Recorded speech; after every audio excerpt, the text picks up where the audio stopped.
Here's a Greek recipe that everyone can pronounce, rollo. That's Greek for meatloaf.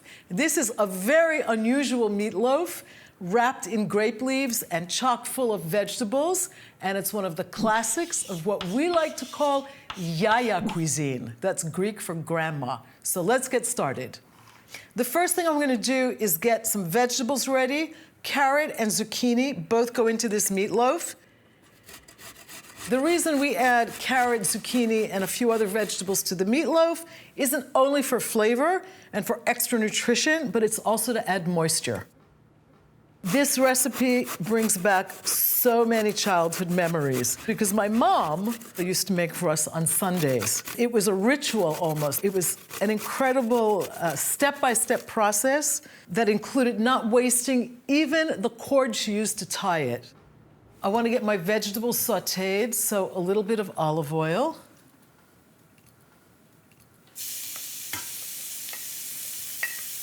The onion goes in next. And some red pepper, salt. Garlic goes in next. And this is pretty much done. I'm gonna let the vegetables cool a little bit before I add them to the meat mixture. And while that is happening, I'm going to cut the crusts off the bread. We want to use stale bread, and in the meatloaf, it makes it nice and fluffy, what we say in Greek, afrato. I'm using two different types of ground meat in this meatloaf, ground beef and ground lamb. You can go with beef, you can go with beef and pork if you like. You can even add a little ground chicken to this. Ready to add the bread, and what we want to do here is just dampen it a little bit, and just kind of crumble it. The vegetables go in next. Tomato. I'm using chopped canned tomato. A little bit more salt. And some black pepper. Greek oregano. Mix this together, and the egg is going to go in here next. There's a lot of moisture in this meatloaf, and that's one of the beauties of this dish. It's really, really tender. Now we're ready to wrap it in the grape leaves. And what we want to do is lay the grape leaves on the parchment, making sure that the vein side is on the inside, because when it's all wrapped, we want the smooth side to show. So we're basically making the bed on which we're going to shape the meatloaf. I'm going to take the meat mixture now. We just want to shape it into a loaf.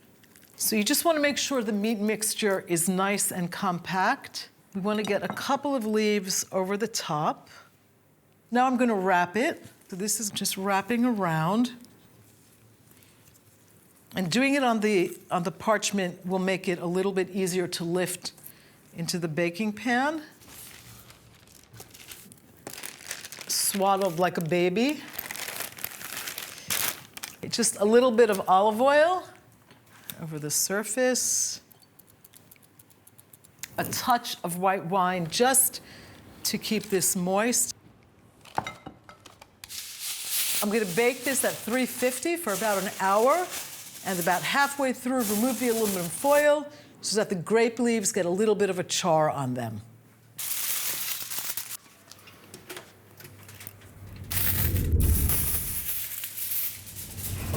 The rollo is ready to come out of the oven. Yeah, look at that. This is yaya food, but a little bit more sophisticated. This is really moist and tender.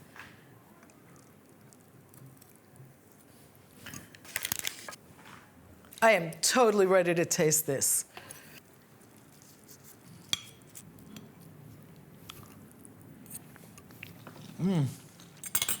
I'm getting that beautiful flavor of both the lamb and the beef. Very, very subtle.